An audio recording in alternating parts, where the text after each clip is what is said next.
नमस्कार दोस्तों, स्वागत है आप सभी का स्पेशल गुरुजी यूट्यूब चैनल पर। दोस्तों आज की वीडियो बहुत ही ज़्यादा इम्पोर्टेंट है, जो कि है सीटेट के बारे में और उसकी एलिजिबिलिटी के बारे में। दोस्तों national council for teacher education, जो कि एक भारत सरकार का वैदिक संस्थान है, जो पूरे भारत में जितने भी टीचिंग कोर्सेज हैं उनके सिलेबस, उनके रूल्स और रेगुलेशंस को मॉडिफाई करता है, डिज़ाइन करता है और टेट की गाइडलाइंस को भी जारी करता है। तो दोस्तों एनसीटीई ने जो दिल्ली गवर्नमेंट का टीचर रिक्रूटमेंट सेल है, उनको क्लैरिफिकेशन दे दिया है सीटेट के बारे में। तो उसी के बारे में लेटर है दोस्तों। तो इस लेटर में सारी बातें साफ साफ बताई गई हैं दोस्तों, कि कौन सा व्यक्ति या कौन सा कैंडिडेट सीटेट का एग्ज़ाम देने के लिए पूरी तरह से एलिजिबल है और कौन सा नहीं है। तो शुरू से आखिर तक इस वीडियो को ज़रूर देखिए दोस्तों। इस वीडियो में आपके जो सारे डाउट्स हैं वो क्लियर हो जाएंगे। तो आइए आगे बढ़ते हैं दोस्तों। आप यहाँ पर देख सकते हैं दोस्तों, फाइल नंबर है एनसीटी रेगुलेशन और इसकी जो डेट है वो है 4 अगस्त 2022। तो ये लेटर लिखा गया है दोस्तों Rajveer Singh, deputy director of education, DRC E3 branch, जो दिल्ली गवर्नमेंट की डिपार्टमेंट ऑफ एजुकेशन की E3 ब्रांच है, जो रिक्रूटमेंट सेल है, जो डॉक्यूमेंट वेरिफिकेशन करते हैं DSSB के बाद सेट ऑर्डर आने के बाद। उनको ये लेटर एनसीटी ने भेजा है। DR cell E3 room number 13 NCC building old secretariat Delhi 54। यहाँ पर आप सब्जेक्ट देख सकते हैं, clarification regarding eligibility of appearing in CTET. तो पढ़ते हैं दोस्तों क्या बातें यहाँ पर बताई गई है। Sir I am directed to refer to your letter number. तो दोस्तों पहले जो दिल्ली गवर्नमेंट की E3 ब्रांच है, उन्होंने एनसीटी से क्लैरिफिकेशन मांगा होगा। टीजीटी पंजाबी फीमेल 22, जो कि 28 जुलाई 2022 को DOE ने भेजा होगा। On the subject cited above to say that the civil appeal number, यहाँ पर लिखा है और उसका नंबर लिखा है, was disposed of by honourable Supreme Court of India vide order 16 July 2019। The operative para of the said order is as under. तो यहाँ पर सुप्रीम कोर्ट का जो ऑर्डर आया था 16 जुलाई 2019 को सीटेट के रिगार्डिंग, उसकी बातें यहाँ पर बताई गई हैं। आइए पढ़ लेते हैं क्या क्या बातें यहाँ पर कही गई है।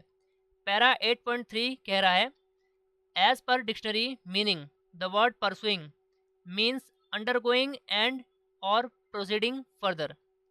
यानी परसुइंग का जो मतलब है, सीटेट की गाइडलाइंस में जब हम पढ़ते हैं कि परसुइंग, तो परसुइंग का यहाँ मतलब बताया गया है कि चल रहा है या फिर प्रोसीडिंग है, आगे की तरफ बढ़ रहा है।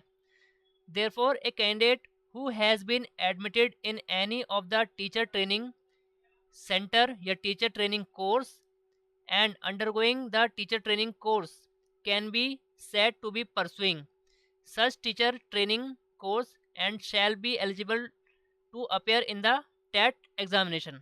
दोस्तों यहाँ पर साफ साफ बताया गया है, कोई भी कैंडिडेट जो किसी भी टीचर ट्रेनिंग कोर्स में एडमिशन ले चुका है और वो परस्यू कर रहा है, तो उसको यहाँ पर परसुइंग माना जाएगा और वो सीटेट का एग्ज़ाम देने के लिए एलिजिबल माना जाएगा, irrespective of the fact that whether by the last date specified for filling up the online form for TET examination he has in fact appeared in the examination of the concerned teacher training course and the result is awaited।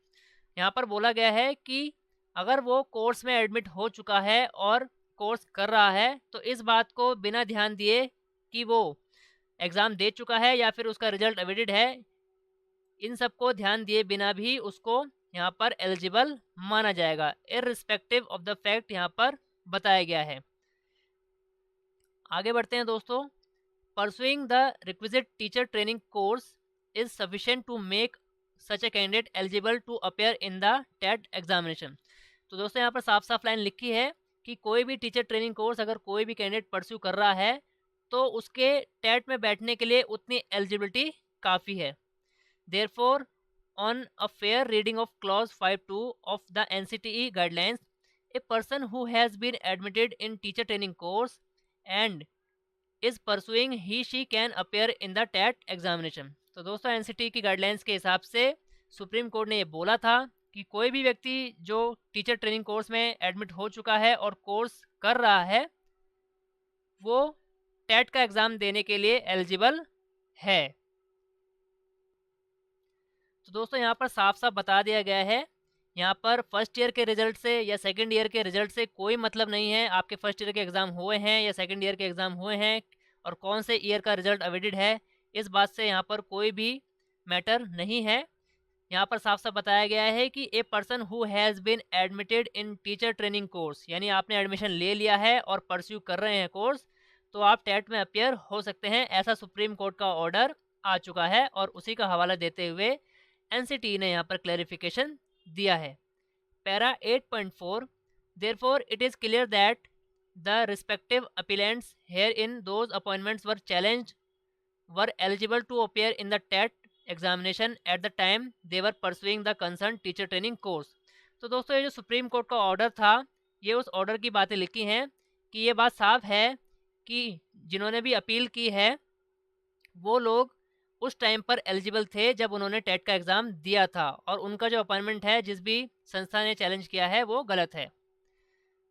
Thus, we hold that the decision of the High Court to the aforesaid extent is not sustainable. The impugned order of the High Court are accordingly modified to the aforesaid extent। आगे बढ़ते हैं दोस्तों। Second यहाँ point लिखा है, it is clear from the order pass bye honourable supreme Court of India that a candidate who has been admitted in any of the teacher training course and undergoing the teacher training course can be said to be pursuing। तो यहाँ पर NCT ने अपनी तरफ से लिखा है कि सुप्रीम कोर्ट के ऑर्डर के बाद ये साफ किया गया है कि कोई भी कैंडिडेट जिसने टीचर ट्रेनिंग कोर्स में एडमिशन ले लिया है और कोर्स चल रहा है उसको परसुइंग बोला जाएगा या फिर परसुइंग कहा जाएगा।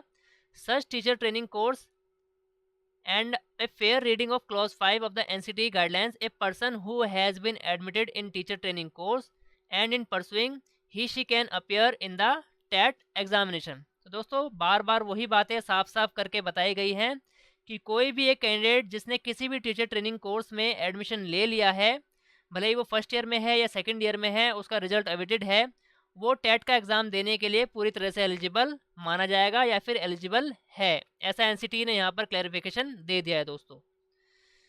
ये लास्ट पेज है, सेकंड पेज है इस नोटिस का। In view of the above it is clarified that a fair reading of clause 5 of the NCT guideline, a person who has been admitted in teacher training and is pursuing he she are eligible for appearing in TET examination if otherwise eligible.